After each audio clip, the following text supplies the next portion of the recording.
రోజు నేను చక్రాలు ఎలా చేయాలో చూపిస్తాను.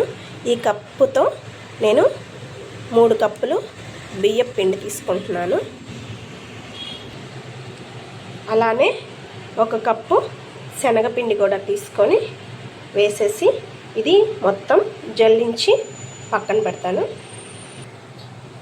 ఇలా జల్లించిన దానిలో సరిపడినంత ఉప్పు,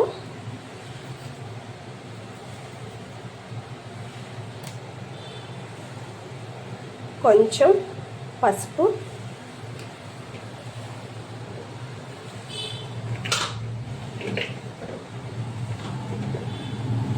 నేను కారం తక్కువ వేసుకుంటున్నానండి, పిల్లల కోసమని చేస్తున్నాను. లైట్గా కారం వేసుకొని ఒకసారి ఇలా కలిపేయండి. తర్వాత కలుపుకున్న తర్వాత ఇక్కడ నేను కొంచెం పాల మీద మేగడ తీసుకొని ఇందులో వేసేసి కలిపేస్తాను. అంటే కొంచెం అలా బొరుగుగా తినడానికి కూడా బాగుంటాయి. ఇది పాల మీద మేగడ తీసుకున్నానండి. ఇది వేసి ఇప్పుడు కలుపుతాను మొత్తం పిండిని. కొంచెం వాము కూడా వేస్తున్నాను. వాము కూడా వేసిన తర్వాత కలిపేసి మేగడ కూడా వేసి కలిపేయాలి. ఇలా కలిపిన తర్వాత వాటర్ వేసుకొని వాటర్తో కూడా కలిపేయాలి. ఇలా అంటే ముద్దలాగా రావాలండి, అప్పుడు చక్రాలు చేసుకోవడానికి బాగుంటుంది.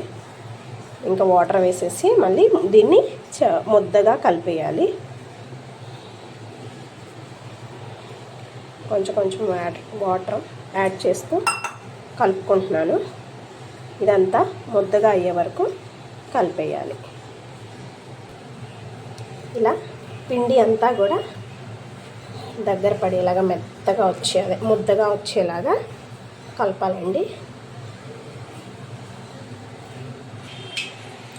ఇలా ముద్దగా చేసుకున్న తర్వాత ఈ చక్రాలు చేసే మౌల్డ్ తోటి ఈ పిండిని కొంచెంగా తీసుకొని ఇందులో పెట్టుకొని, ఇక్కడ ఆయిల్ మరుగుతుందండి, ఈ ఆయిల్లో వేస్తే చక్రాలు రెడీ అవుతాయి. ఎలానో ఒకసారి చూపిస్తాను. కొంచెం తీసుకొని ముద్దలాగా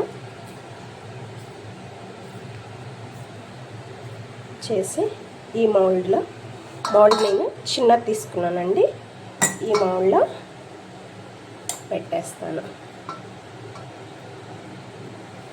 పెట్టేసి పైన ఇది పెట్టేస్తాను.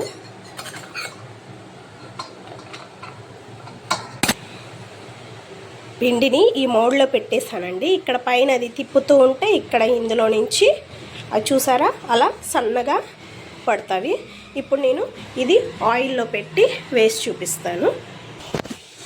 చూసారా అలా అది పైన తిప్పుతూ ఉంటే ఇక్కడ కింద చక్రాల్లాగా పడి అదిగోండి చక్రాలు రెడీ అవుతున్నాయి. చక్రాలు చేసుకోవడం చాలా ఈజీ మెథడ్ అండి.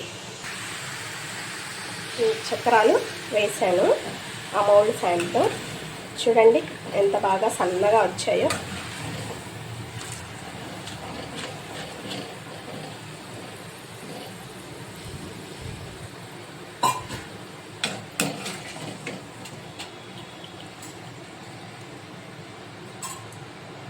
తీసి పక్కన బండిలో వేసుకోవచ్చు. చూసారా చాలా క్రిస్పీగా కూడా ఉన్నాయి. ఇప్పుడు ఆ పిండిని అంతటిని కూడా వేసుకున్నాం. చాలా బాగున్నాయండి. చూడండి ఇలా అనగానే క్రిస్పీగా బాగా తిరుగుతున్నాయి. తినటానికి చిన్నపిల్లలు తినడానికి కూడా బాగుంటాయి. మీరు కూడా ఒకసారి చేసి నా రెసిపీ ఎలా ఉందో చెప్పండి. Thank you. చూసారా చక్రాలు చాలా బాగా వచ్చాయండి. ఇవి బొరుగుగా కూడా అంటున్నాయి. చూసారా ఇలా అనగానే సింపుల్ అయిపోయింది. క్రిస్పీగా ఉన్నాయి, చాలా బాగున్నాయి. ఒకసారి మీరు కూడా ట్రై చేసి నా రెసిపీ ఎలా ఉందో చెప్పండి. Thank you.